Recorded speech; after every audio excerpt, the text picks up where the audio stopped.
politik itu kayak seni, Pak. Bahkan ada orang juga yang ngomong politik itu ya seni.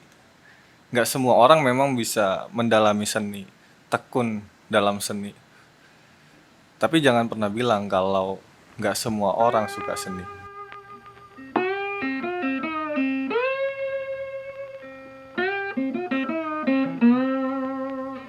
Mungkin hari ini banyak dari kita yang dengar atau mungkin ngerasa ya kalau politik itu nggak cocok bagi anak muda. Bahkan orang-orang tua itu bilang anak-anak muda hari ini itu apolitis. Salah besar menurutku. Anak muda Indonesia hari ini justru lagi melek-meleknya dengan politik. Anak-anak muda ini kan politiknya politik gagasan ya. Beda dengan politik-politiknya orang-orang tua yang kita kenal hari ini. Kalau nggak ada anak-anak muda, kita mungkin nggak kenal yang namanya kemerdekaan Republik Indonesia. Dulu di umur 20-an, Bung Karno mendirikan namanya Partai Nasionalis Indonesia (PNI). Aidit dan kawan-kawannya juga di umur 20-an mendirikan yang namanya PKI. Ada juga anak-anak muda yang di umur 20-an juga sebelumnya di tahun 1908 sampai 1928-an di era-era awal yang mencoba untuk membangkitkan semangat anak-anak muda untuk merebut kemerdekaan. Kita kenal yang namanya Kongres Pemuda. Dari Kongres Pemuda pertama sampai Kongres Pemuda kedua yang melahirkan namanya Sumpah Pemuda.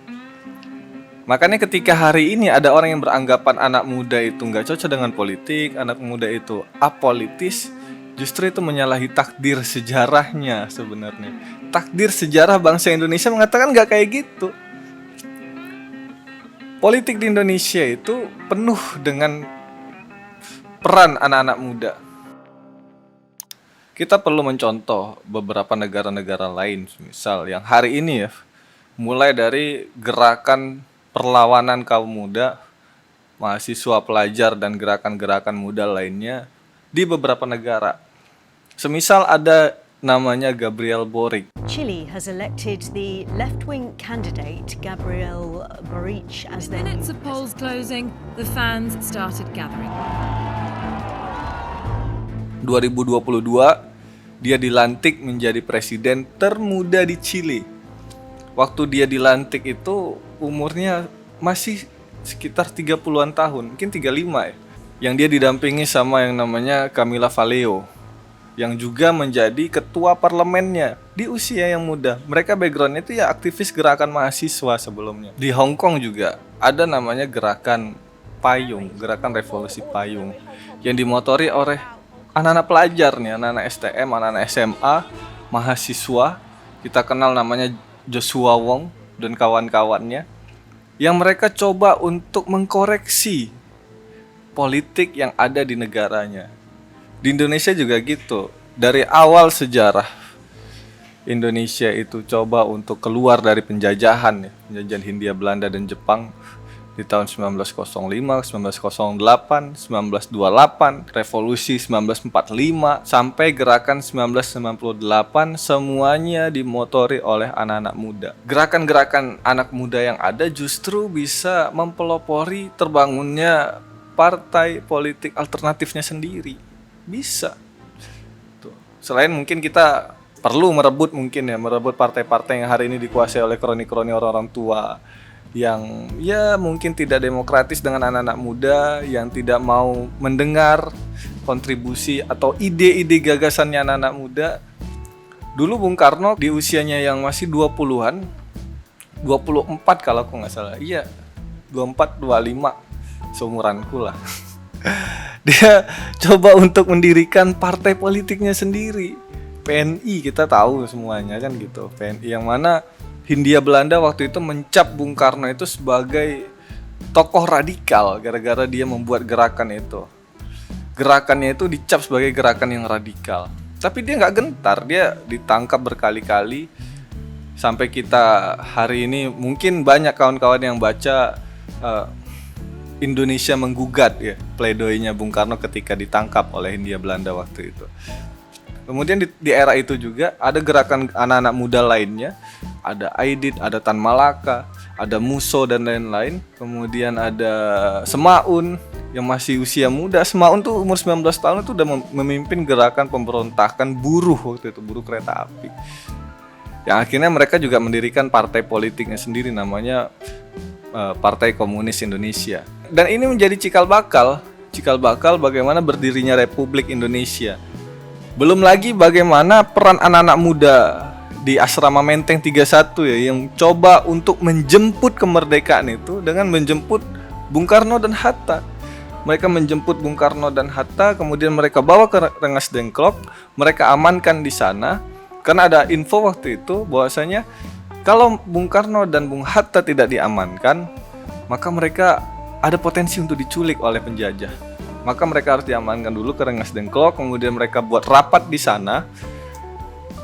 Dan mereka paginya kembali ke Jakarta untuk mempersiapkan proklamasi kemerdekaan Republik Indonesia.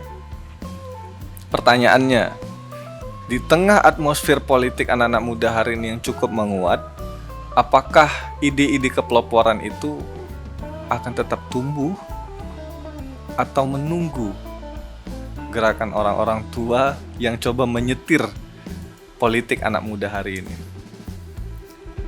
Kalau lembaga-lembaga survei bilang 60% nih anak-anak muda populasinya di Indonesia menuju pemilu 2024. Kemudian di tahun 2045 kita bakal bonus demografi di puncak kejayaannya, itu generasi emas katanya. Ya jangan sampai nanti generasinya jadi generasi bangsat kan itu. Karena hari ini kita dari gerakan politik yang ada yang sudah terbangun kemudian dimatikan lagi oleh orang-orang tua itu. Banyak cara sebenarnya, banyak cara, nggak hanya dengan kita ngobrol di warung kopi, kita komen di media sosial, kita gabung dengan partai politik, kita blocking dengan politisi tertentu. Banyak cara, nggak hanya itu sebenarnya, banyak. Bahkan kita bisa berdaulat secara politik, politiknya kita sendiri, politiknya anak-anak muda sendiri. Karena aku pengen cari tahu sih sebenarnya, pengen cari tahu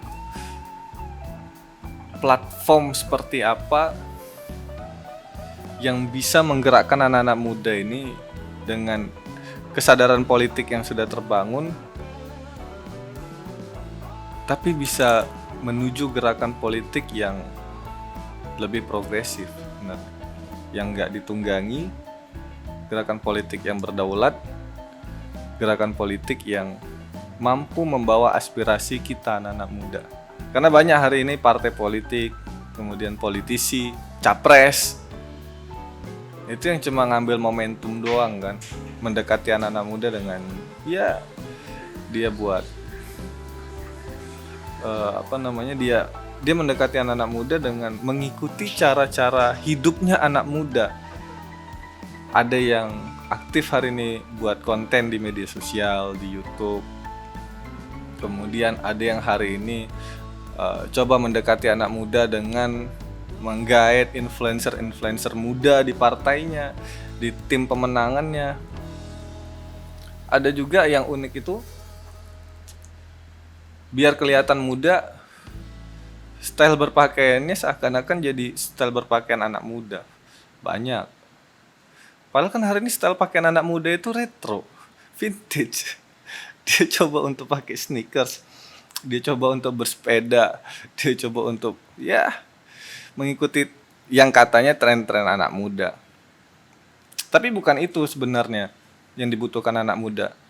Tapi ketika politik ini berubah, kemudian yang mengisi politik di Republik ini berganti, apa untungnya bagi anak muda? Ini aku umur 25 nih sekarang. 10 tahun, 20 tahun, 30 tahun ke depan, kalau alam ini tetap rusak dengan sistem yang merusak seperti ini, menguntungkan para oligark, apa yang tersisa untukku? Apa yang tersisa untuk kalian? Banjir, tanah longsor, hutan yang habis. Itu yang tersisa. Nggak ada lagi kejayaan, kesejahteraan untuk kita anak-anak muda di 10, 20 atau 30 tahun yang akan datang. Nggak ada lagi. Keuangan negara seperti apa kita nggak tahu, hari ini aja korupnya luar biasa kan gitu. Kalau ini nggak cepat-cepat dibenahi sama anak-anak muda, tunggu aja. Indonesia emas 2045 nggak akan terjadi, Pak. Indonesia bangsat 2045 yang akan terjadi.